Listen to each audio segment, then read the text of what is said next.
Hello everyone and welcome back to more spoopy time in the letter. We are back once again, still in Rebecca's point of view. In the last episode, we only we had more fill in the blanks incidents in terms of on Rebecca's end of the situation. So again, starts off with Rebecca noticing that Isabella hadn't come home to her apartment last night for like a night, and so she got worried. And of course, she calls Ashton, but of course, Ashton we already saw in Zachary's route informed us after calling him that Isabella was with him and that she spent the night at Zachary's place.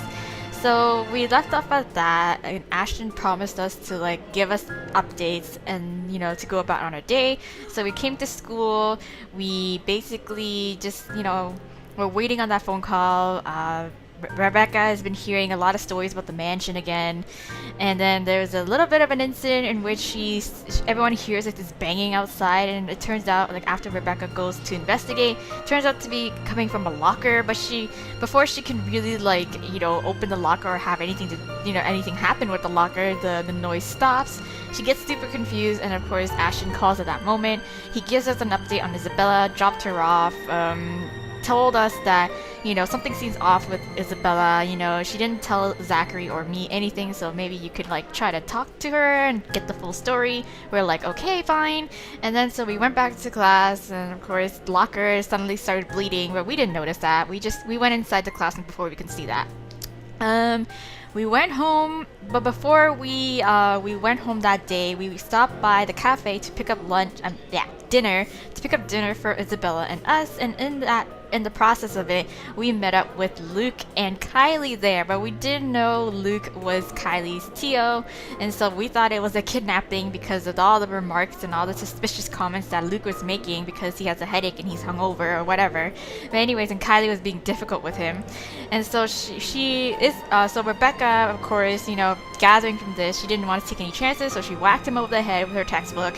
There's a bit of a scuffle between the two of them before finally Kylie was like, hey, why are you hitting my Tio? Like, why are you fighting with him?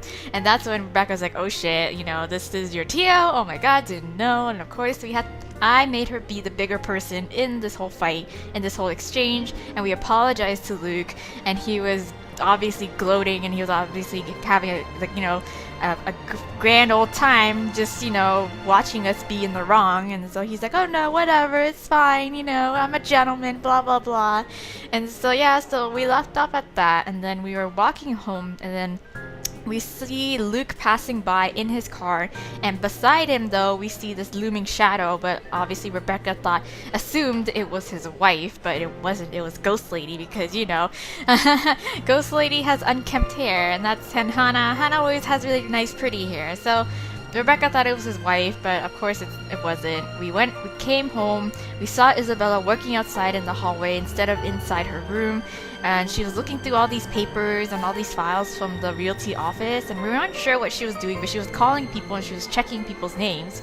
But when we came up to her and we kind of asked, what's going on, what's happening, why are you like this, and she basically disclosed to us that she saw the ghost at the office. She really freaked her out, and she's super scared and she doesn't know what to do. And of course Rebecca doesn't buy into any of it. She thinks it's ridiculous, but she didn't voice it outright because we made her say, hey, why didn't you call us that night, because we were also worried of where you went, or I was worried where you went because you didn't come home last night.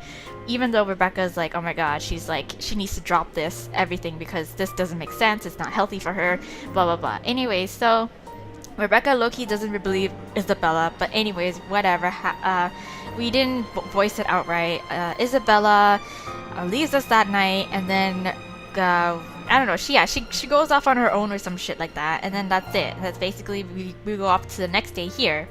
And so Rebecca received the invitation from Hannah about the housewarming party. It's supposedly, of course, originally it's for her parents, but her parents couldn't make it home on time, so Rebecca was like, "Hey, maybe I should go in your place, and I'll grab somebody to go with me," kind of thing. And yeah, that's that. But we haven't experienced the housewarming party incident yet with Rebecca, so I'm pretty sure maybe in this episode we'll see that.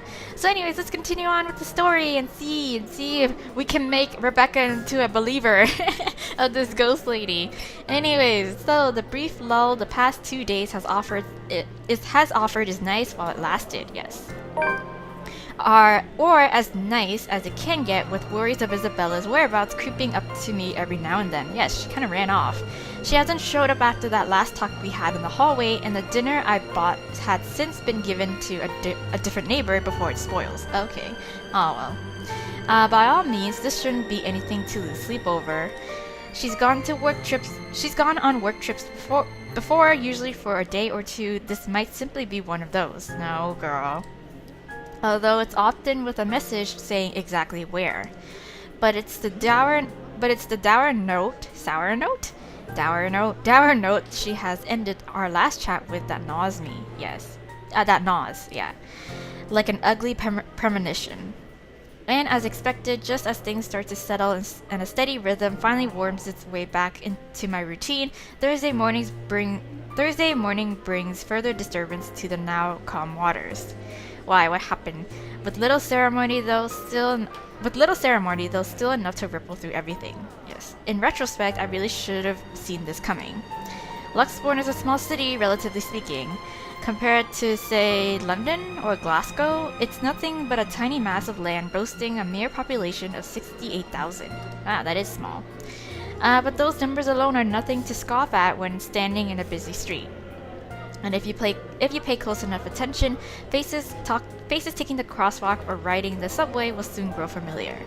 How unfortunate that out of that number, it has to be T.O. fucking Luke I encounter more than once. Oh yeah, true. Because she did say after the incident of her beating him up, she was like, I hope I never see him again. But where I was like, yo, you're gonna see him at the housewarming. But I guess this is earlier than that.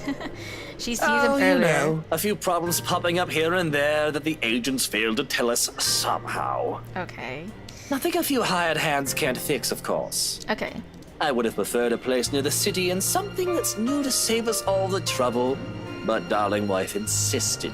Yeah. Who am I to say no? Are you kidding me?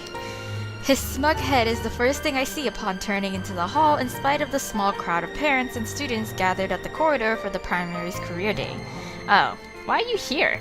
It's not that he stands out, he's pretty unremarkable at first glance, frankly. Oh, really? However, it's his countenance that draws people's eyes to him, yeah. The manner he carries himself with all the confidence in the world, his mere presence dwarfing everything around him.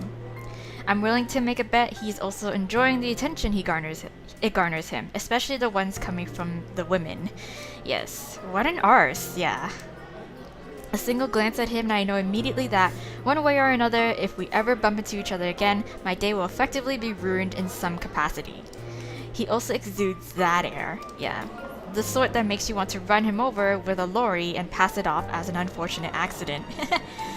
With him, it's either you want to punch him or let yourself be charmed. There's no in between. Yes, I'll gladly do the honor of the former myself, but alas, there are people around us. Now I'm stuck with having to face one of the two. I shouldn't have volunteered. Yes, at the time, helping out sounded a good idea. I have no classes left today until after lunch. I could have opted to stay at the teacher's lounge and work on my lesson plans, but that means being left alone with our deputy head and his chatter. He's a good man, but crivens, he can talk anyone's ears off. Oh no. So the moment an opportunity rose, I jumped on it. It's a simple task to boot. Oh, okay. Just deliver a whole box of materials and a few posters for the event, maybe stay around to assist if time will allow it. I just wasn't expecting him to show up here. Right? Yeah, why is he here? Out of the frying pan and into the fire. Had I known, I would have stayed and suffered through our deputy's impromptu speeches about his life crisis instead. Yes. But what's done is done. Yes. Going back is also out of the question. With how unexpectedly heavy the load I'm carrying is, I'd hate to lug this for a trip back just because my pride can't take another second of interaction with the guy. He's insufferable, alright, but I've had my fair share of dealings with teens of more or less the same temperament, all considerably younger than him, and they listened. If he wants to be difficult like last time, so be it, but he can bet his sorry English ass I'm not standing down. Yes, left with no other choice, I brace myself and suck in a breath, mustering every bit of patience I have as I step into the hall. My grip on the box tightens when I pull it closer to me in an attempt to assume a low-key air as I amble towards the room. The box is not big enough to hide my face, even with the stuff piled on top, but if all else fails, I can just hit him with it. Or you can just drop it on his foot, that doesn't matter. Still, a small prayer forms in my head. If there's even one listening out there, please grant me enough restraint. Lord, give me patience and don't give me strength, or else I might just smack a bitch. Better yet, I hope he doesn't notice me at all. That'll definitely make my life easier. Seriously, how hard can it be? No, he's gonna be like, oh, pink! Because, our hair is pink. He's gonna notice us right away. He's standing a few ways from the door, and there are plenty of people between us to use for cover. If I'm careful, I can just go in, hand in the stupid box to whoever's in charge, forget every plan of staying longer than necessary, and step out as soon as I can. Easy as pie. Nope, it's not gonna happen. But as luck would have it, the exact moment I reach the room's threshold, someone barrels towards me. Oh no. She latches onto my waist before topping the sudden commotion with a gleeful squeal. Ah, Kylie. I knew it's you! Oh, Kylie. The force of it nearly throws me off balance, sending the items stacked atop the box, tilting dangerously to the sides. With the child's added weight at my waist, pinning me on the spot, and both my hands occupied, watching is the only thing I'm able to do. Yeah. The short seconds in between slows as everything gradually slides off the box's small surface. Under different circumstances, this would have made for a funny story some other time. Comical even. Until another set of hands reaches out and steadies the posters, threatening to take a nosedive right to the floor. And it's Luke! Careful now, Daisy. Don't make a mess here. Oh, where did his voice go? Oh no. My entire body freezes. Upon hearing his voice alone, an irrational impulse to hit him immediately bubbles up, yes. But before my limbs could catch up with what my brain is currently screaming at me, he moves to take the burden off my arms. Oh wow, you're such a gentleman. Irritation gives way to surprise. Then confusion. It is in that moment when instinct finally kicks in and I tug the box closer to me before he can fully lift it off. What are you doing? What does it look like? Ugh. You're surprisingly slow on the uptake for someone of your profession, aren't you? Oh my god. Bloody, doesn't this school have people for this kind of work? So much for being a center of academic excellence. Uh-huh. I'm going to ignore that slight to my alma mater and my work because that's not what I'm trying to get at. You know what? Why don't we just rephrase that to something you'll easily understand? Why exactly are you doing this? Yeah. Well, you look like you could use a bit of help. I didn't ask for your help. Have you seen your face while you were heaving this around? What? Mister, I'm pretty sure if there's ever a look on my face, it's entirely because I saw something extremely unpleasant this morning. Aren't you a ball of sunshine today, Daisy? Having a bad day, aren't we? Yeah, because I saw your face. Oh, you have no idea. I'd put it away if I were you. You might scare the children. Oh, the children are the least of my worries. You don't have to worry about that. This isn't my department. I was just asked to bring these. Anyway, I can handle this myself, mister. The room's just right over there, behind you, in fact. Now, if you could please move over and make way, it would do the whole world some good. Keeping my voice level throughout is a miracle in itself, but regardless of how polite my request is, he doesn't budge. Hey. Did what I've said just merely flew over his head? Were my choice of words really that difficult to comprehend? Surely it shouldn't be that hard. I think he might be a little touched in the head. I'd like to ask him that, actually, but Kylie chooses that instant to pipe in. Don't worry, Miss Pink. Tio's strong. You can leave this to him. Oh my gosh. My papa does it lots of times, but I'm not allowed to talk about it to anyone. Uh-huh. Tio says it's Confidential. Confidential, Munchkin. Yeah. That's right. Tio's smart, isn't he, Miss Pink? For all that it's worth, Kylie still loves Luke, so it seems. I'm still on the opinion that he's a piece of shite, but I must admit his goddaughter's excitement is contagious as always. A smile makes its way to my lips. She has yet to budge from her place, though, to be honest, I'm starting to lose some feeling on my stomach with how tightly she's wound her arms around it. I'm sure he is, Kylie, but I'm sure he'll find better use for it elsewhere. Like helping you out. Oh gosh. Well, that's one thing, but... You heard the kid. Oh my gosh. No one's asking you. Oh, you wound me, woman. I don't care. And I'm quite certain I can do more damage than that. Yeah, remember that kick to the nuts? Shall we give it a try? Again? He pales, stammers for a bit until he ultimately decides against saying anything and settles for a brief show of discomfort instead. Yes, that's right. He's probably having flashbacks of the last time we met. His composure, when he finally regains some of his bearings, says it all. It's nothing short of hilarious, if I do say so myself, right?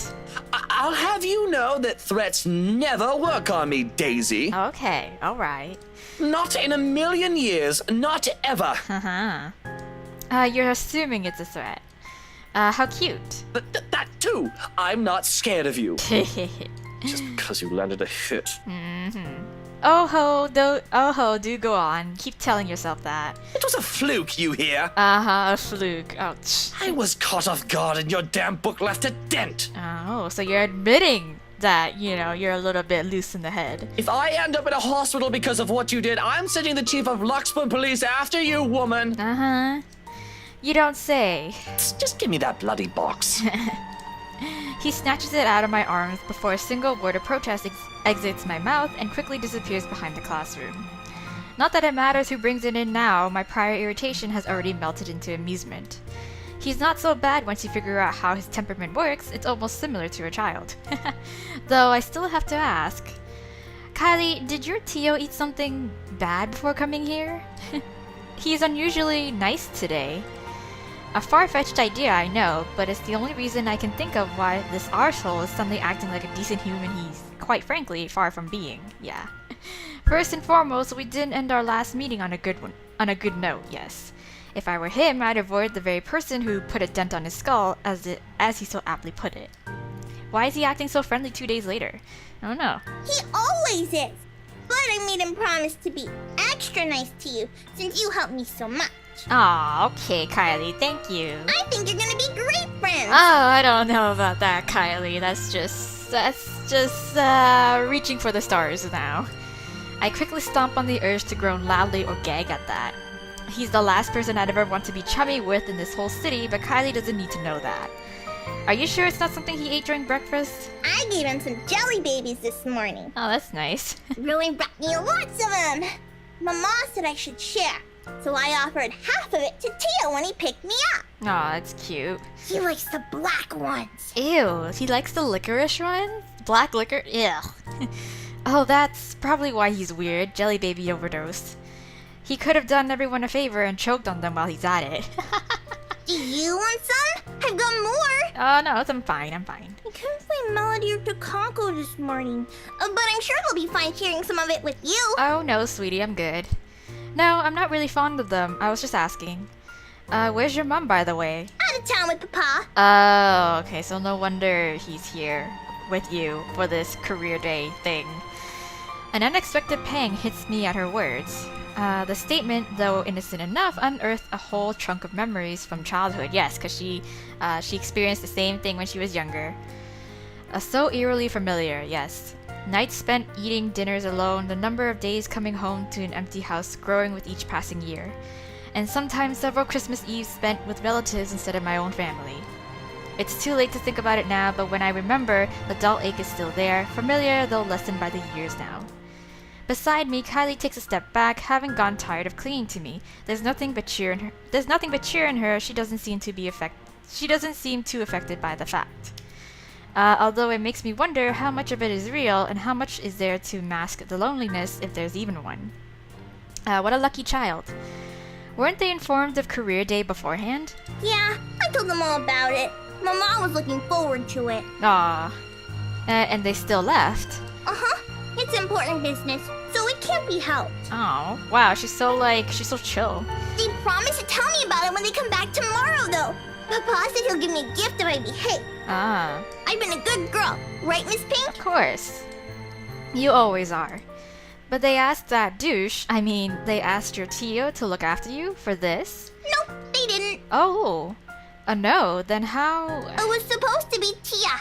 Mama likes her better than Tio, so she asked her, but she's sick and had to visit the doctor today. Right, cause she pregnant. She pregnant. Oh, that's supposed to be a secret, by the way. Oh, but I think it's a bit confusing because Tio said she also went shopping. Oh no, Kylie. That's unfair. Don't you think so, Miss Pink? Mama doesn't allow me to go out when I'm sick. Cause she's not actually sick. It's still okay, though, since Tio always buys me sweets before we go home. Oh, that's sweet of him. I'm gonna ask for a parfait today. Extra large. Oh gosh. Don't tell Takako, okay? Okay. Listening to her like this, it's easy to get a picture of where Kylie's fondness for the guy comes from. She's far from a demanding child unless you've made a promise of some sort. She never forgets those. She'll make friends with anyone wherever she is. Buy her a few things and voila, you're settled. No wonder she's so attached to the man. The douche probably showers her with gifts whenever he can. I can't say if the sentiment's the same for the latter, however. He doesn't seem the type, and probably just does it for the sake of getting some peace and quiet whenever he's with the girl. Classic techniques. But before that, I'm gonna show him to everyone first. Okay. It's gonna be great. No one else has a gazillionaire fairy godfather. Also, when I grow up, I'm gonna be exactly like him and marry someone really handsome. And make sure he's rich too, okay? You can't forget about that. Like Tia did. That way, I can be awesome too. Okay. There's some sort of misguided logic in there that I like to correct. Yes. Oh, okay, yeah. But before I can say my piece, Douchebag steps in, fresh out of the commotion from the classroom behind us, and plows into the conversation with every subtlety a wrecking ball has. No shite given, despite no one asking for his opinion. Munchkin, sweetie, trust me. You don't have to marry someone for that to happen. I don't? No. Just do your thing, darling. I'm quite sure you can do great things on your own without lugging around an extra baggage with you. Aw, wow. Wow, times like these where I get so confused on how I feel about Luke. Gosh. Tia married you. Yeah. Kylie drops the statement without any sort of preface, and the moment it lands, the douche finds himself grappling with the conversation. Yeah, well, that's true, Munchkin, technically. Technically. But it's not the same thing. A small frown creases the girl's eyebrows as she tries to comprehend her Tio's rather vague explanation. It's not surprising either when Luke tenses under the child's questioning gaze. It's familiar. I've seen the same look a great deal of times before on Ashton whenever he's trying to say something he can't quite phrase. Another second passes before the douche moves, kneeling in front of Kylie and placing both his hands on either side of her shoulder. Kind is the last word I'll ever use to describe the man, but in this minute, there's a smile on his face I can't place, tender by all means for someone as obnoxious as him. It's a curious thing to see, if not a bit odd. Listen here, sweetie. Tia was already a great person before she met me. Yes. She is? Uh-huh. But I don't see her doing anything. She's always at home. Oh no, sweetie, you just don't see it. Not always, Munchkin. Yeah. Did you know she's really good at numbers? You're good with them too. No, not nearly as good as her. You helped me with my homework once. Well, Tia's much, much better than me. She used to do maths with big numbers. Yes. Oh, like millions? Yes. No. No. Okay, I don't know how accounting works. God, I hate it. Gazillions. Oh, okay. And she's really, really good at it. So much so that her dad let her manage anything that had to do with it. Yes. That was even before she met me, too. Does that mean she's better than you? Yeah, sure. Oh, leagues, Munchkin. Way, way better than I'll ever be. Aww. For some reason, I don't think he's still talking about his wife's mathematical prowess as his voice trails off. Yeah. In fact, if I have not been paying closer attention, I wouldn't have noticed a change in him. The slight shift in his smile from one that's tender to something wistful, like remembering a memory he has always been fond of but has often kept to himself. and at the fleeting glance of it, a tiny, insignificant part of the world somehow also shifts. Opinions changing, impressions moving. You know what? Why don't you ask Tia next time you have homework, Yeah. Okay, next time I'll ask her to help out. Aw. See? No need to marry a good-for-nothing bloke. Can I also tell her to not stay at home anymore? Sure. If Tia's good at it, I'm sure she can help you out too. And Papa. He computes a lot of numbers too. Tia can help him. Aw. You go do that. I'm sure she'll love to hear it, Munchkin, even if it's been a while since. Yes. Another silence from him, then without missing a beat, he turns Kylie around and lightly pats her shoulder in a gesture to end their conversation right here and there. Probably before he can say other things he's never intended to say or a child is not meant to hear. But off you go first. I think I saw your friend run off to the other classroom. The one with the pigtails? Yes. Go say hi to her. You still have those jelly babies to give her, yes? Uh-huh. All right. Yes. But wait for me, okay? I've got loads more to show you. Aw. They put up my drawing on the bulletin the other day. I'm gonna take you there later. Oh. I'll be back. Okay. She soon disappears behind the small crowd, none the wiser to the sudden change in mood around her. Luke straightens as soon as she's gone. The expression on his face grows less kind now that there's no one to reassure. Despite that, a chuckle still escapes me. His head quickly snaps at me, an accusing glare clear in his eyes. Although it's less threatening now, considering what I've witnessed earlier. Funny how one person's impression of someone can easily change with that minute detail. Why are you laughing like that? Oh, it's funny that you can actually be a decent human being when you want to be. Don't mind me, I just saw something surprising today. Don't let it bother you. Putting it like that won't make me any less inclined to ask. What is it, woman? Nothing. If this is another one of your threats, I've already told you it isn't going to work on me. It's not. That good teacher act isn't going to fool anyone. Same with that douchey one too, okay? What makes you think it has to do with you? I could have just remembered something funny. Not everything in this world revolves around you, mister. I am not daft, Daisy. It's on your face for all the world to see. Oh my, so observational. Now, say it so we can be done with this stupid talk. I let out another laugh. More to delay than to express any sort of amusement over the matter. In truth, I don't know where to start. One wrong move, one wrong word, and I might offend the man. He's childish enough for that, even if what I'm about to say are just mere honest observations. You're good at handling her, you really think that? You're good at handling her. Ah well, regardless of how he reacts, it's not like it'll have an impact on anything between us. Would that give me points with him? I'm pretty sure, yeah. Oh yeah. I've no plans on getting too friendly with the man, though he might have some good points, emphasis on might. The best treatment I can hope myself to give him is to stop thinking of him as a sleazy douche. Besides, after seeing that look on him, I figure someone like him can use a little compliment here and there. He probably doesn't get it much, considering how coarse his own language can get. Can't you act a wee bit polite for even a second of your life? It won't kill you. You'll easily get answers that way, you know, instead of demanding things from people like a temperamental man-child. I'll be nice when I want to be, woman. Don't tell me what to do. My goodness. He does act like such a moody teen. And here I was just thinking how you're doing a brilliant job as Kylie's guardian. Was I mistaken? Was I mistaken? What? Sorry, I didn't catch that. He's so sassy, God. Stop playing dumb. I hate to admit it, but you actually seem to be good with kids, possibly even better than most of the teachers here. What do you know? I've expected him to just take it all in, blow his ego more, and even brag about it. Instead, what I get from him is a sound resembling a squawk. Or maybe that's him choking on his own pride. I can't tell above the hubbub surrounding us.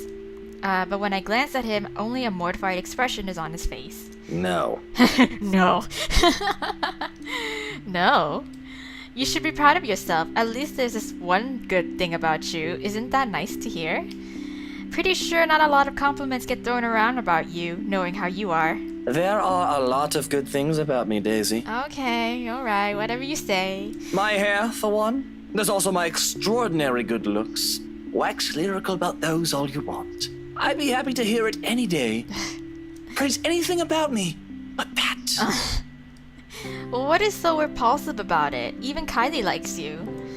Shouldn't that tell you anything about yourself? Kylie is one kid, not even my own. Trust me, you do not want to see me bring a spawn of my own into this world. This will be an abomination. Wow, something we can both agree on. But too late. Hannah's pregnant. Is that what you keep telling yourself? Maybe. Is it any of your business? No. No, but if I didn't know any better, I'd say this is because you yourself think you're a little piece of shite and somehow it'll pass on. It doesn't work like that, by the way. Yeah. That last remark just came out. Oh, there might be a sliver of truth in it, but I shouldn't have phrased it like that. Even for my own standards or the kind of person I'm talking to, it's still quite rude. Yeah, my bad. An apology is already at my throat, but the minute I open my mouth, all of what I've prepared myself to say dissipates. Lost in the moment in front of me. He has turned his gaze outside, staring at some point past the buildings, blocking the view of the sky, equally lost in his thoughts. He's a vexing man under so many standards. However, in this moment, the morning light streaming from the window lends his features a certain air. Softer, less severe than what he often flaunts. I might as well be looking at a different man. There's a tender note in his voice when he finds it, the words muttered under his breath, not intended for anyone but himself. Nevertheless, it reaches my ear, unintentional as it may be. You're right. Aw. She deserves someone far better than me. All that talk about self-worth makes some sense now. It isn't some profound knowledge he pulled out of his arse. It has come about because he's already been there, likely still stuck in the middle of it. Yes, preaching about your own personal experience is easier after all. Less room for mistakes, more for a dose of self-loathing. What a complicated man. Yes, he is. Just when you thought you figured him out, he does one thing and says the other. People like him are the most difficult to gauge, far harder to understand, yes. Yet it might be exactly for this reason why some are so easily charmed by him. It's the mystery that catches them. Of wanting to find out what underneath that bravado. I won't count myself among those yet. His winning personality isn't exactly my cup of tea, yes. But sometimes, once you get a glimpse of what's beyond that mashimo, empathizing with the man isn't such a steep hill to climb. If the comfortable silence we now share tells anything, that is. Perhaps this is as close to friendship as we can get, several insults flung around with a few shared silences in between, and that's not exactly a bad thing. Yeah, he's not exactly a bad guy either, despite the awkward start we've had. Maybe it's for this reason that I can't resist throwing in a little comment to lift his mood before leaving him. You know, Luke, you're not such a bad person, right? Yeah. Is that supposed to make me feel better? I'm touched, Daisy. I'm trying here. Take it how you will, but a little attitude change would help. A lot. Oh, bollocks. Yeah. Right, of course. Let me know when you're done with your lecture, ma'am. Okay. And you can probably start by not leaving your wife out while you're having some quality time with your goddaughter. Who knows, maybe that'll change how the child sees her. Where did you even get the idea I'm leaving my wife out? Have you ever even met? No. Well, yes. Technically, yes, but we don't know it yet. No, but I did see her with you two last time. Oh, no. Not that car incident, homegirl. No, not that. His indifferent expression quickly dissolves into a confused scowl while I meet it with matching perplexity. It has only been 2 days. Surely his memory isn't that bad. What? When was this? After I kicked you in the nuts. At the cafe, after you left. She was sitting right beside you. Kylie was at the back and you were driving. Daisy, are you sure you haven't accidentally hit yourself with your own book? Because that damn thing's quite thick, and I'm really getting worried about you. No. It has only been a few days, and concussions can be dangerous. I suggest you have that checked. No. Well, you asked. I just answered. It's pretty rude to make her wait like that, by the way. How can I make her wait when she's not even with us? Right? What? Yes. It was just Kylie and I that night. Yes. Now you're just pulling my leg. Luke exhales long and drawn out, his impatience rapidly changing the companionable air around us. In the face of it, I tense. I've accidentally stepped into another minefield. Any chat I've had with him so far has been like this. Why this still surprises me escapes me, but above my worries of offending the man is my own bewilderment. I remember well enough what I saw that night, yet he says something completely different. Wifey was out with Kylie's mummy that night. She wasn't with us. Yes, it's true. How do you think I ended up on babysitting duty? Oh, okay, so it was a girls' night between the two wives, and then he is stuck with her. Okay, that solves that, why he was with her that night. But in the front seat, and Kylie's...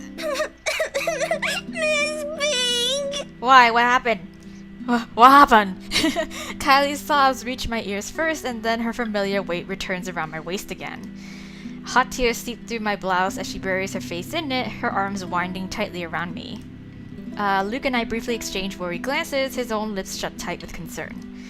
Her cries are soft enough not to attract much attention. Most of the visitors have been ushered inside the rooms by now anyway. Those that still linger, though, watches our little group with great interest and concern. If I don't get a better handle of the situation, I have a feeling Luke will start yelling at everyone soon. Kneeling, I gently pull the girl away from me, cupping her face and wiping away tears, creating little trails on her cheeks. Her mouth is drawn in a miserable pout when she peers up at me. Alright, Kylie, calm down. What happened? Yeah, what happened? It's my friend! Why? What happened with your friend? That's a little too vague, Munchkin. Yeah. Let her speak, Luke. Who is it, Kylie? Melody, or was it the other one? Yeah. The other one. Or is it Takako? Did the two of you fight? She nods and immediately clams up after, letting her sobs communicate the story instead. Or as much as her shaking shoulders can tell me. Right behind me, Luke gives a nervous huff while he shifts on his feet. He must not be used to handling children crying. What a wuss. What a wuss. Sweetie, I won't be able to help you if you don't tell me what happened. Seconds pass before she responds again. The tears are already gone when she finally musters the strength to talk, her cries subsiding to mere sniffles. I wanted to give her the rest of the jelly babies, but she won't come out. What? Come out where? Where? Where is she? In the little girl's room. In the little girl's room. Okay. Is she still there? Another nod. Okay. She won't say what's wrong. I kept asking her, but she told me to go away. Okay. Career Day is going to start soon. I saw the prizes Miss Alice will give us for good. She's gonna miss it. Okay. I'll go see. I'll go check up on her, I guess. Is that what you told her? Yeah, she won't listen. She won't even take the jelly babies. After he saved it for her, too. Well, I'm sure there's a logical explanation for this. Luke wanted to eat the red ones, but I told him it's not for him. Aw. Miss Pink, can you talk to her? Tell her to come out, and I'm really upset with her. Well, as long as your friend doesn't turn out to be a possessed little child, then okay, fine, I'll do it. Just a little childish argument then. Times like this, I'm glad I teach teenagers mature enough for petty squabbles. Well, most of the time. I do love being around children and won't mind having one or two of my own in the future, but it takes a whole different level of patience to teach several of them. Right. I honestly admire my colleagues who willingly took the challenge. Yes. Normally, I'll leave this for their homeroom teachers to fix, but I can't just ignore the imploring look she shoots me. That's another weakness I'll have to steel myself against before I ever think of having one of my own. For now, I give in to it. Okay, tell me where she is, sweetie. Sighing, I stand up and gesture for her to lead the way. Alright! Luke trails quietly behind us. Okay, at least he's coming with us, and like we got a whole kind of mini squad going on, so I won't be, completely alone in this. Alright, Career Day. So Luke was seen attending Career Day at St. Goretti High School for his goddaughter, where he met Rebecca again. Minutes later, a sobbing Kylie interrupted their conversation to report a friend crying in the little girl's room. Yeah. Even with the small distance in between, his apprehension is palpable, understandably so. No one wants to be caught in the middle of a children's spat. But in the end, this is all just part of my job. I can't just shy away from it, can I? Okay. Kylie escorts us to an adjacent hall. Okay. At this hour, the corridors and the rooms lining its sides are empty. Okay. Save for the gentle rustling of leaves, the twittering of birds outside, and the tapping of our foot against the floor, and the whole area stays eerily quiet. Not good. Not unusual though, but not good. It's creepy. This is the part of the building reserved for club activities at the end of the school day, and with the rest of the school busy with another event, it's only natural for it to be this deserted. Come afternoon, right after class, it'll once again be filled with people. Okay. For the time being, I focus on the toilets at the far end, heading straight for it. Toilets. Toilets. Luke stays behind, opting to wait for the end of this drama instead, obviously not wanting to deal with another person's kid. Meanwhile, Kylie follows right after me, unusually silent as we approach the ladies' room. Sometimes before we made the turn down the hallway, she has stopped sniffling and started singing a tune under her breath. London Bridge is falling down. Oh no, don't tell me Kylie's the possessed one. Down. London Bridge is Probably to falling brace or calm herself, lady. or maybe this is her way of preparing to pull her friend out of her sulk. Okay, out of her sulk. It certainly reminds me of another person. I make no remarks on it, however. It's all part of growing up, they say. Let her learn. The door is slightly ajar when we get to it, and from inside, the sobs of a girl echo weakly, barely audible even in this kind of hush. Okay. Turns out Kylie's not the only one upset about this. Despite the situation, a smile forms in my lips as I call out to her friend. Hello? Hello there. You're Kylie's friend, right? Aren't you? Not possessed. Melody, is it? She's looking for you. Melody, so it's not Takako. Okay. Children can be so amusing sometimes. I know, right? Little bundles of joy. Granted, they can be exasperating, especially around this age, but the endearing things about them outweigh those. All you need is enough level of patience, which I don't have. Careers Day is about to start too. You'll have to come out or you're going to be really late for it. Miss Alice won't be happy if one of her kids isn't there. I heard she brought little gifts for everyone who'll behave. Don't you want to receive one? However, her cries show no signs of abating, they only grow louder. Melody, please. Not close to a whale. Alarming, regardless. Not close to a whale, but alarming regardless. Are you okay? Hello? From where I'm standing, it sounds almost like she's in some kind of pain, and it's not impossible. They do that at times, hiding what ails them for fear of reprimand. If it's like that, coaxing her out might be useless. It also makes sense why she chose the loo furthest from their classroom. Oh, you know, possessed, ghosts and shit. Wasting no time, I gesture for Kylie to wait and amble towards the door calmly so I don't alarm her. At the same time, a distinct sense of deja vu hits me. Well, what? I've been in this position before, behind a door with someone crying on the other side, my calls ignored as their cries grow into a wail. Oh, right. Yeah, the mansion. Just this past week, actually. Yes. Even so, being in the same situation before doesn't bring any comfort. I know. It's always disturbing. I'm putting up for the child beside me is the thick undercurrent of worry trickling into my stomach. Ugh. I take one last breath, then I nudge open the door. Okay, Melody. It all happens in the span of a second. Uh-oh. I don't make it past 2 steps into the room. Her cries abruptly stop. Light footsteps shuffle behind me, coming to a halt at the door. Kylie, that better be you. My heart skips a beat. And when I turn... Oh, Kylie. Why is Kylie always the one that's getting possessed? Oh, God. Kylie? Miss Pink? Miss Pink? Why didn't you help her? But I was, girl. My whole body becomes motionless at the sight of her, words catching in my throat and heart pounding rapidly against my chest. This is Kylie, I'm sure of it. Well, she looks like Kylie, but she has this like super psychotic look on her. Yet nothing in the manner she speaks or the way she tilts her head in question carries the youthful, innocent vibe she always brings with her. As if I'm merely looking at a dead, hollow imitation of the child. Can't you hear her? She's asking for your help. Not really, she was just crying. But it is not those that trigger a memory. It's those chilling eyes. Calling.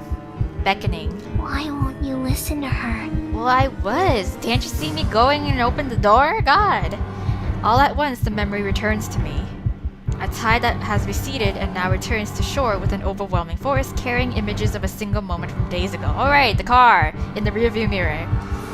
Of a world passing by in a blur and of features I can barely discern under the little light there was. Not even a week has passed. In this minute, while I keep my eyes trained on the child before me, they return with such unbearable clarity.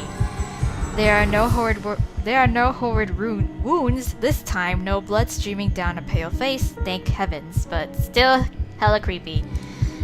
Just lips contorted into small, twisted smiles. They brim with venom I've never expected to ever see in a child, sending tiny pinpricks of dread crawling up my limbs and winding up my neck. You're a bad person. People like you deserve to die. Thanks! I can't breathe. Oh, shit. I knew this would happen. I knew it. The fucking washer and shit. God, those whispers and laughters again. Judging, mocking, taunting. Each scathing word ringing sharp and true against my ears. My throat closes in. My whole body tenses.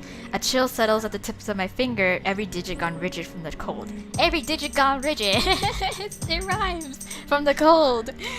With every single draw of breath, any struggle for air or freedom, the coils wrapped around my body tighten, dragging me down. A gradual, torturous descent into another bottomless abyss.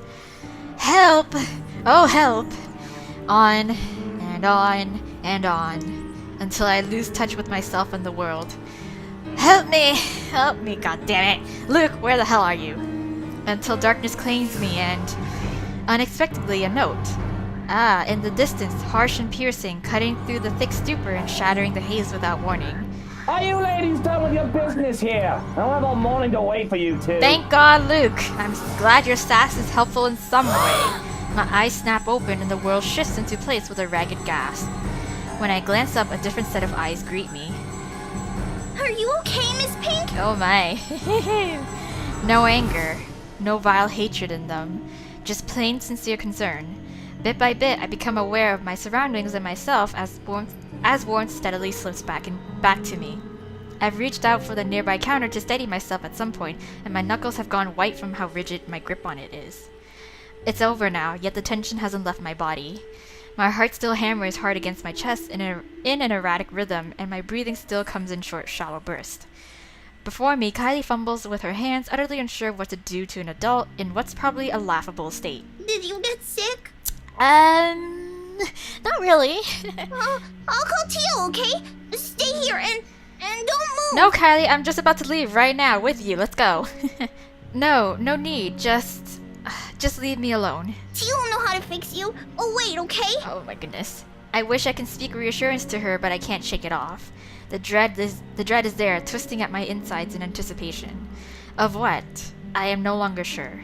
Pushing myself off the counter, I break off into a run. Yes, brushing off the anxious look Kylie gives me when I gently push her away on my way out, or the furrow in Luke's brows when I stumble into him outside. Whatever they both saw in my face, I care not to know. Bloody hell, I don't even understand what's happening anymore. Yes. Ghosties and possessions. The tremors continue long after the last of my classes have ended. Although none of my students have commented on it, I've caught a few sharing anxious glances every time a pen slips from my hand or my shoulders tense whenever called. Yeah, well, at least I didn't get a QT each in the bathroom. God, that would have been awful. Oh God, how unusual it must be for them to see the normally composed Miss Gales become a bundle of nerves. Even the most boisterous ones have given me less grief today. Well, thank God. You'd think being on my fourth cup of tea would provide any sort of comfort. Nope. Or is this the 5th? God, why does counting matter now? Yeah. The fact that I can't easily shake off this time. The fact that I can't easily shake it off this time should tell me something, right? Become a believer! The last time this happened, I passed it off as some last in my part after having been sick the week before. And it is a natural conclusion. Those are just stories, a centuries-old lore passed by the locals to keep children in line. What place doesn't have those? One of my Da's books even went as far as to describe them as a strong part of Isabella's culture. Tree giants, women who feed on unborn children straight from a mother's womb, or hell, there's even that one story about a demon baby. Demon babies. All folklore that never had a smidgen of truth in it, most probably told to scare off the natives there back in the old days. Much like every other one in every other place. The world is more universal than people care to think. But looking at it from where I'm standing now, after staring right into the eyes of that woman, after all the things I've been hearing and feeling, perhaps there's really more to that bloody letter than some awful Halloween prank. Yes, Rebecca, believe! Perhaps Isabella's right all along. Yes, a terrible thing if true. Though that thought doesn't linger long, thankfully. Soon the ringing of my mobile takes my attention away from it. Okay, who is this? Oh, Marianne. An unfamiliar name flashes before me once the screen lights up and my brows knit together. When did we get this number? Marianne Macaulay. Staring hard at the screen, I try to remember when I've entered this person on my contact list. Unless at the library, yes? It takes a moment, but when it clicks, my eye zeroes in on the book lying wide open on my table. Yes, loaned out from the library almost a week ago. I met the woman there by sheer coincidence, a fellow history buff, apparently. We were after the same book, but in the end, she's given it to me under the condition that I call her once I'm done. To be honest, I've completely forgotten about it until now, and, well, I haven't really taken a peek at it until today. Normally, I'd be done with the whole volume of this size a few days after taking it out, about 1 or 2, depending on how busy I am. But finding a chance to sit down and read through it has been more difficult lately than I anticipated. One moment I'm busy simply grading worksheets, attending a movie premiere the next, and then someone's suddenly inviting me out for one reason or another. Days later, a friend stops showing up in her flat right after worrying reports pop up in the local news. There simply isn't enough time to breathe and get a grip on things. I have been flipping through the pages of the said book moments ago, though never really reading anything and merely hoping for a distraction. To no avail. My phone gives out another ring, and this time I do not hesitate to answer. Marianne? Hello! Here I was starting to wonder if it was a bad time to call. No, of course not. Is it? No, not at all. I dismissed my last class a few minutes ago. I'm pretty much free for the rest of the afternoon. Unless something comes up. Is this about last time? The book? Not really. I was hoping to ask you about some other thing. Ooh, what's some other thing? About the housewarming, perhaps? Oh, sure, what about? You grew up in this city, didn't you? Yes. Yes. It's a peculiar question to ask to someone you've just met, but I answer her nevertheless. I'm more curious where she's heading with this by starting with that. Born and raised, 3rd-generation migrant. Why do you ask? So, you must be familiar with the local lore. The, stories? Wow, this is surprising. Marianne asking about the lore. Quite. If I'm going to teach about history, I like to think I am, yeah? But a family friend would be a better person to ask. If you want, I can contact him for you. No, let's just keep this thing between us, okay? It's nothing too big. And You've been seeing shit, haven't you? That's why you're calling me. Alright. Okay. I really don't know how else to put this without sounding a bit crazy. But things have been really, odd. I know, right? Tell me all about it, girl. Possessed children? Like, what's happening on your end, like, Marianne? Got some creepy-ass mirrors? Do you remember the mansion I mentioned back when we met? My current project? Yes, and like childhood crushes that are, that are dead, but like they're coming back to haunt you and shit.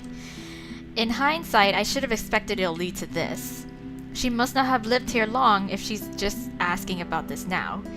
It didn't take a week with Isabella when she arrived, but that's Isabella, superstitious down to the last hair. And for very good reasons, it's paying off right now. Though it won't be too far off to think Marianne has only started thinking about this recently. She's working on the damn house itself, right? I must admit, even I'm curious now, despite living here for so many years and having so many chances to look it up before. The Ermengarde mansion, yes? Yes, that one. And, the thing is... I've been seeing shit. Oh dear, this is a bad idea. You know what? Just forget I ever called you about this. No, Marianne, tell me all about it, girl. I can share a few stories of my own, too.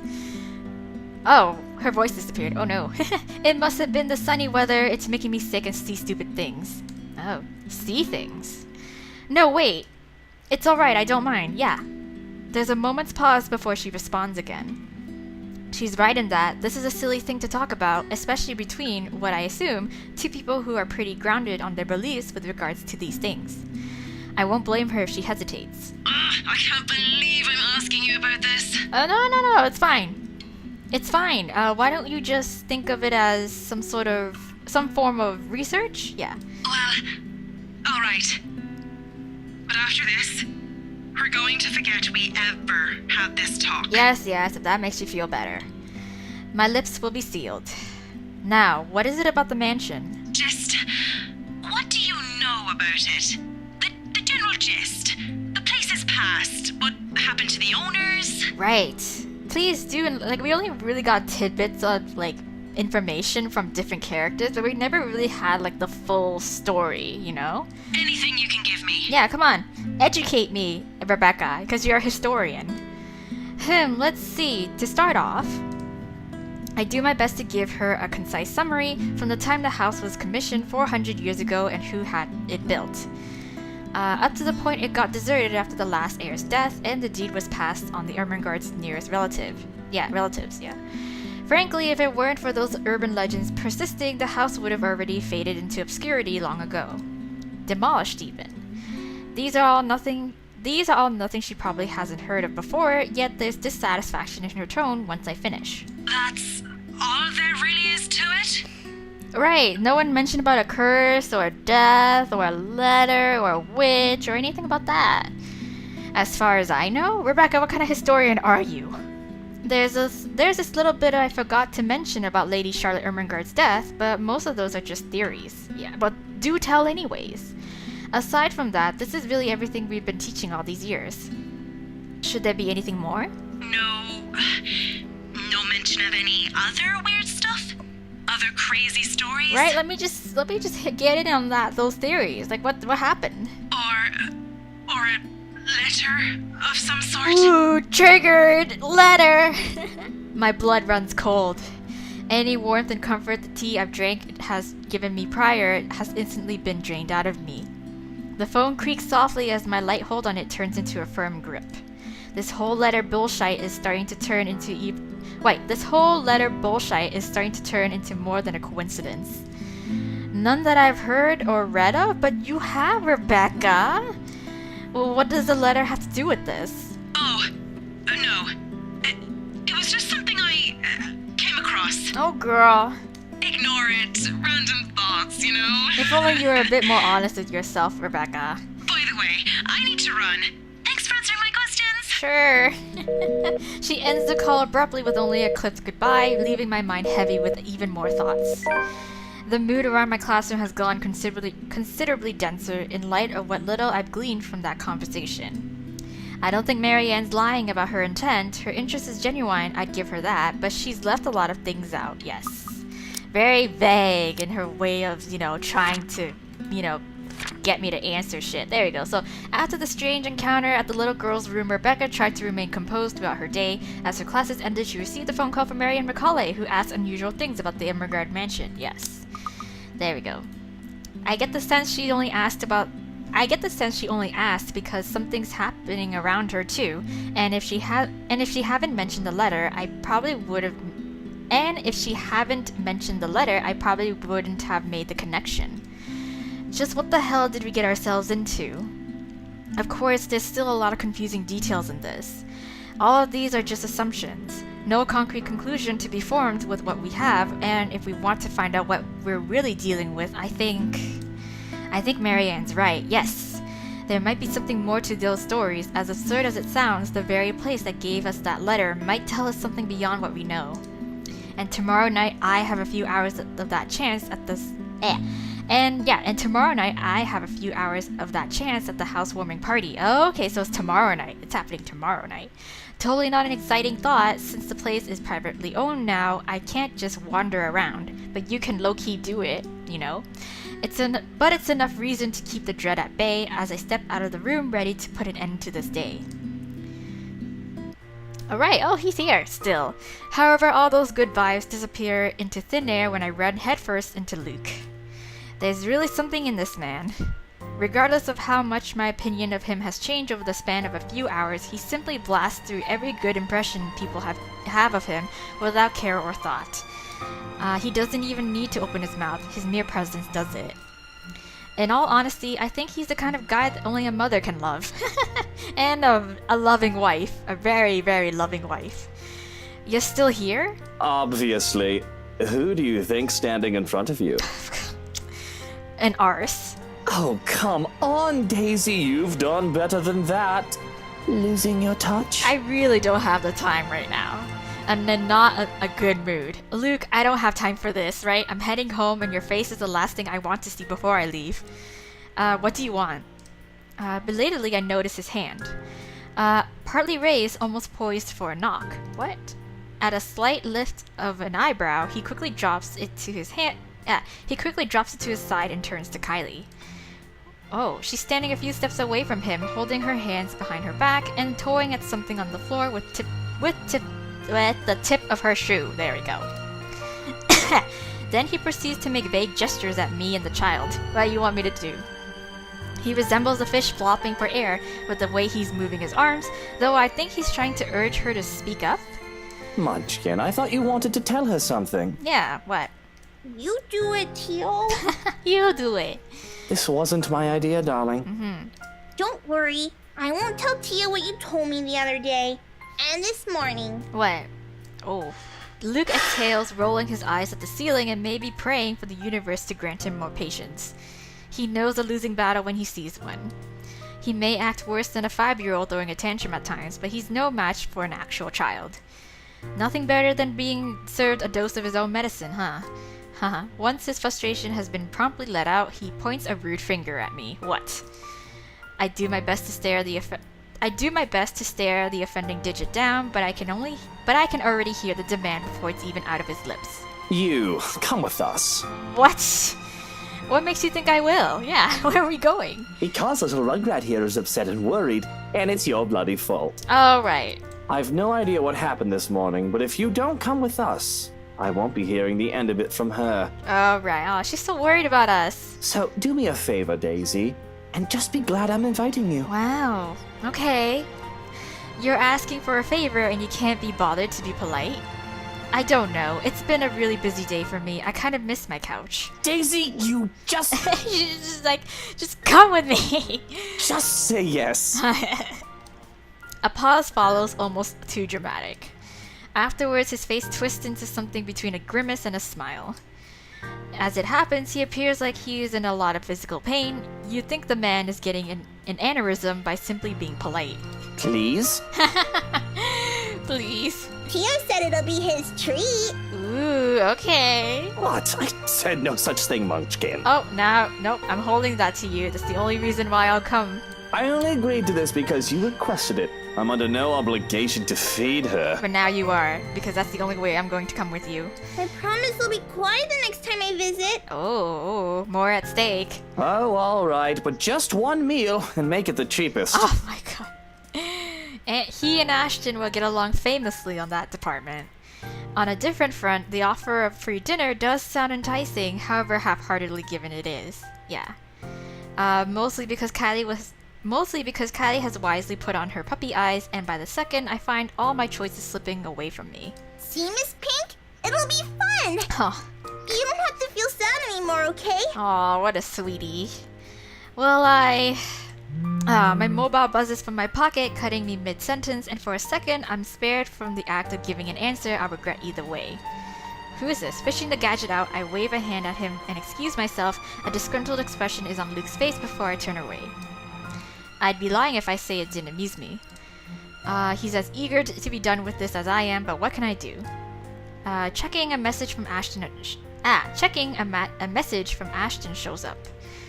What is this? Oh, hey Becca, I'll be around Samwell this evening. Need to meet someone in the area. I might have to drop by yours and Isabella's place after. See ya.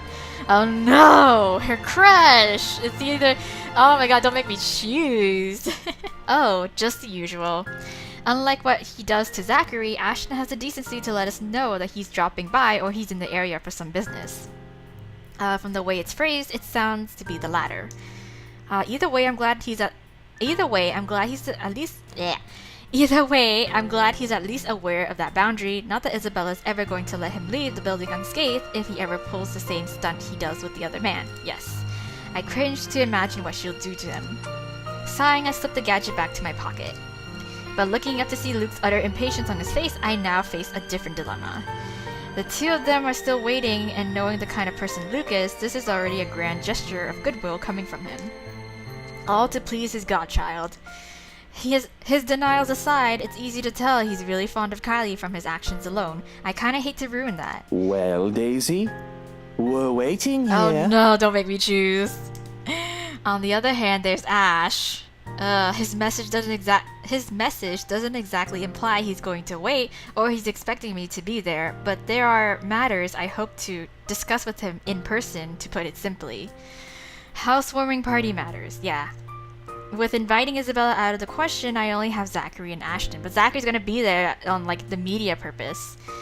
Although the former has already made it clear he'll be busy this week, and well, Ashton has been my first choice from the start. Ooh, wow. Even if he detests attending gatherings like this. It's company that counts, and we can be miserable together. And he has a case, related to Luke, so, of course he'll jump at it. But that's the problem, isn't it? He hates them, and it's very likely his answer will be a flat no. I'd rather not hear that. If by some miracle he agrees to it, he'll probably be sulking the whole party. Not really a tough choice when you put it like that, still. Oh, tough choice, but I have to pick one. Oh no, no. Oh well, but I'm my meter's up there with Luke anyway, so I need to pick up on my slack for Ashton. So let's go with Ashton. I have other things to do. I'm sorry. I'm okay. Oh, but Kylie though. Kylie, sweet Kylie. She only thought what was good for us. Oh. I have other things to do. I honestly do. Is that gonna... Oh, really? What? I don't think... Wow. Okay. Well, that's weird. Though when you look at it closely, it isn't such a difficult decision to make. I didn't think it would affect Luke's meter with... What? Really? Maybe it went down and I didn't notice. Maybe. Alright, whatever. Anyways, regardless, first and foremost, no matter where I look at this, it is inappropriate to some degree. Disregarding Luke's honest intentions, I've only known the man for a grand total of 2 days, including today. Right. If I'm going to be thoroughly specific, I'll give it a grand total of around 10 hours.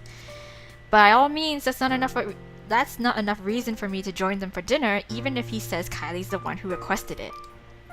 To other people, it won't appear as innocent as he makes it out to be, and if there's one ugly thing about this city, it's this place's penchant for inane gossip.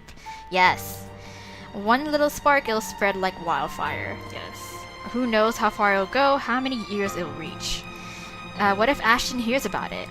Right, I'd rather not think about the consequences to that. Oh right, and he's so adamant on us staying away from Luke. Well, so far Isabella and Zach, but I wouldn't be surprised if he'll say the same thing to us. I've got enough on my plate lately as it is. Being at the center of a rumor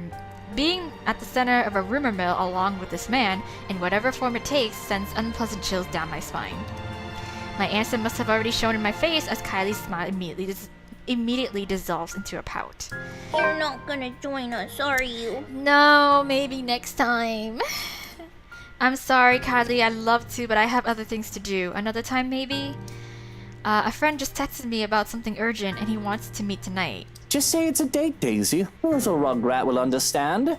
She's not an infant. No need for blatant lies. Oh my god, Luke, it's not like that. You're married, Jesus. He instantly crawls up my face at his baseless insinuations. Yeah. Oh, what I would give for another chance to put a real dent on his skull. What even gave you that idea?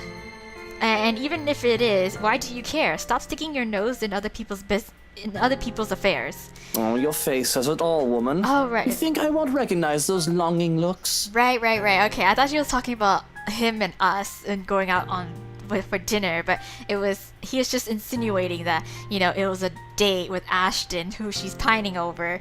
And then, yeah, she's just like, oh, just tell her it's a date. The kid can handle it. There isn't a look, you ugh. There isn't a look, alright? Sure, whatever helps you sleep at night, Daisy. Okay, I'm glad he's taking it so well. Well, of course he does, because he's married again. You already have a story written inside that head of yours, don't you? Oh, please. It's not that interesting. Well then, great, thanks. The color of your face does suit you, though. Matches the hair. Yeah, I get that a lot. Well, come on now, Munchkin. I'll just buy you an extra glass of that parfait. Aw. With extra strawberries? Sure. I'll get you a basket full if you want. As long as you behave. And no complaints if they don't have enough syrup again. Uh-huh. Deal? Aw. Deal. I like their dynamic. Have fun with your date, Miss Pink. Luke's already leading the child away before I can correct her. Upon reaching the end of the hall, however, he doesn't miss a chance to shoot me another one of those infuriating winks. Does he really think women enjoy those? I'd sue him for harassment if I can. Though I must admit, the two of them walking together, hand in hand, is an endearing sight in itself, right? He says he dislikes the idea of having children of his own, but it's easy to see some part of him genuinely wants them. Yeah, it's true though. I mean, I didn't know what that did to me in terms of relationship. Like, it popped up in the corner, but I didn't see. What's stopping him? I don't know. It's something to mull over, along with every other confusing and frustrating thing about this guy. Some other time, though. Yes. Ashton's waiting. Yes. Let's see what he wants. His car's headlights have been left turned on, illuminating the otherwise empty parking lot. Are you sitting in your car? What the hell's happening? If it's like that, this is probably going to be a quick visit. Okay. Although our landlady would probably have a few hundred words to say about this before letting it go. Not many in this complex own a vehicle anyway to warrant the space's frequent use, owing to this area's proximity to downtown Luxbourne. No one's going to be disturbed if one car stays parked with its lights on for a few minutes. Right now, though, it serves as a pleasant company while I idle inside my own car, thumbing the invitation's fine print, flipping it over and over until the motions become familiar enough. What should I say? How should I say it? There's a very high chance he'll say no, but on the off chance if he accepts, what should I do? Fears, doubts, questions I haven't asked before, and more often than not, the anxiety is because of him. 17 years ago, I've been in the same position, a different letter in hand. Somehow nothing has changed. Perhaps if you'd noticed how I've always felt about him years ago, I wouldn't be in this predicament. Oh my gosh, she's really crushing it on him really hard. Honestly, he managed to ace all those exams at school without even lifting a finger, but he couldn't figure this out? Well, how dense can he get? Very. But I can't very well wait for another 2 decades just for something as measly as an invitation, can I? It's not like it's going to be a date. Although, frankly, I wouldn't mind if it is. Of course, Rebecca. However, that's a wish best reserved for some other time. I won't get anywhere if I just keep thinking about the what-ifs.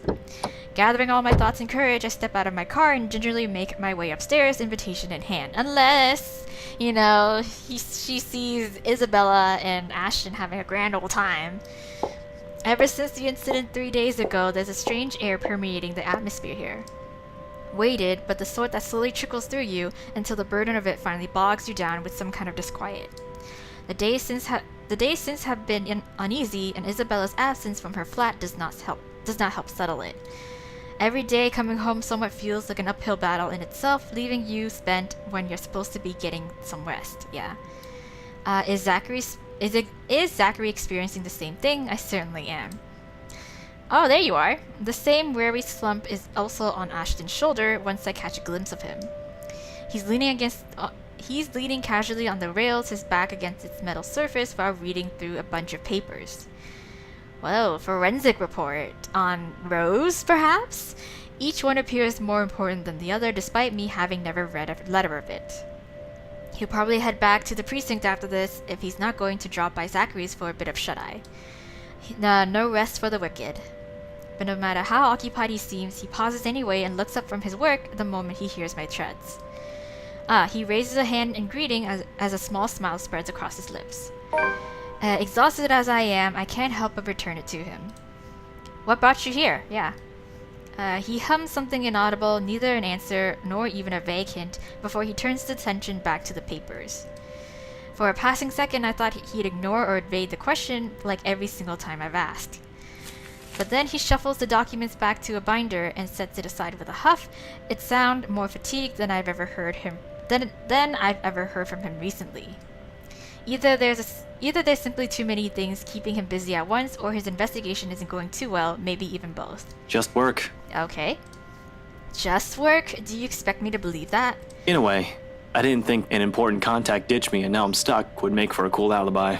Oh, really? Who's the contact? Did it work? What work? As if there's going to be any difference, you're still a dofty. Anyway, do you want to come in? But if you're going to hang around for a bit, you better turn those headlights off. My landlady's one hairline away from banning you off this place, you know.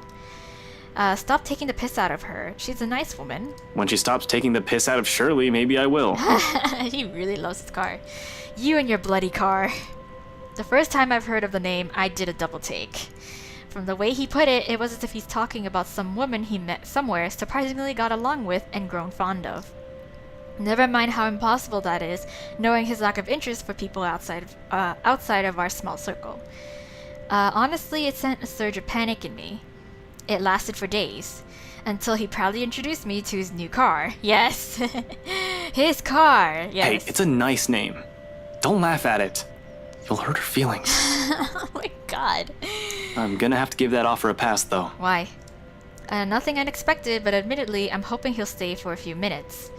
Suddenly asking him to accompany me to some housewarming party is starting to turn into a bad idea. Oh, but you don't know that. If he can't even be bothered to spare a second of his time to his friends, what more if he has to stand some hours in a room full of strangers? Yes. I need to get going. I just dropped in to check on something and... And what? His words trail off, cut mid-sentence on purpose, leaving it for me to comprehend the rest of it. Oh, is Isabella, missing? At the same time, his eyes shift momentarily towards the door closest to us. Isabella's unit, yeah. Eerily quiet now in her absence. The instant his lips curve into a small frown and his shoulders tense, I know work is far from his reasons for being here. Being all too aware of that idea alone consumes another dull ache straight into my chest. Where did this girl go? Like every time, every single moment, he affords her the attention he can never seem to spare others. Wow, jealous. Oh no. While it is a worry better left for a different situation, it twinges the heart nevertheless. Is there a problem? Nothing of note. Abigail just wanted to ask her a few things. Okay. Oh, so she... okay. It's related to that incident with Cooper. You heard the one. Yes, so he originally showed up to ask Isabella for an alibi or some shit like that. And, okay, yeah. Okay. Hold on, isn't she in trouble? Hold on, she isn't in trouble, is she? No, I don't think so. Not as far as I know. And do you really think Scaredy Cat can do anything like that? No, of course not. It's just an off-the-record thing, okay? Yes, because, we were closest to Rose at that time. Abigail wanted to confirm something. She knows I'm friends with someone working at BRC, so she asked me. Yes. Apparently she isn't getting anything from that company, as long as the red tape's in the way. Yes. It's nothing urgent, though. She isn't answering her phone again, so I thought I'd check myself. I can wait until she gets home. But we don't know when or if she gets home, you know? if she comes home soon. The last time I saw her was 2 nights ago, right? Yeah, his demeanor immediately changes. Yeah, it's a little worrisome. Despite his careful attempt to appear nonchalant, his eyes scream of an unspoken worry. It's almost painful to see how much he tries to hide it, especially in front of someone he has known for years. What? Did she take a vacation or something? I have no idea. She said she is, but I don't know where she went though. No word from her, unfortunately, and I don't think she'll go on a trip without telling us. It's been 2 days, 3, if she's not going to show up tomorrow either. Do you think we might have to file a missing person report? I hope not. I hope not. Yeah, I hope not. But let me know if anything happens. You know how to contact me. Yes. I'll see you later, Becca. Oh, but I need to talk to you about something. Ashton squeezes my shoulder light as he can before stepping away and heading straight for the stairs. His way of offering comfort in the middle of this little mess we found ourselves in, yeah. But amidst all of this, a tiny voice at the back of my mind nudges at a memory. Something I've forgotten, and the very reason why I've chosen to return home early. He's made it 4 steps down when realization kicks in and awareness of the envelope I've been holding returns to me. Panic rears before proper words can form, and I can think about the situation. Not a second sooner, I'm calling after him. Ashton, wait! He halts, 1 foot already down another step, when he turns to me, raising an eyebrow in question. Yeah? And of all times, it is in this moment when I falter, the adrenaline from earlier's panic suddenly recedes. All of a sudden, none of the things I prepared to say will take form, and I'm caught between simply forgetting about this or just blurting it out to him while hoping for the best.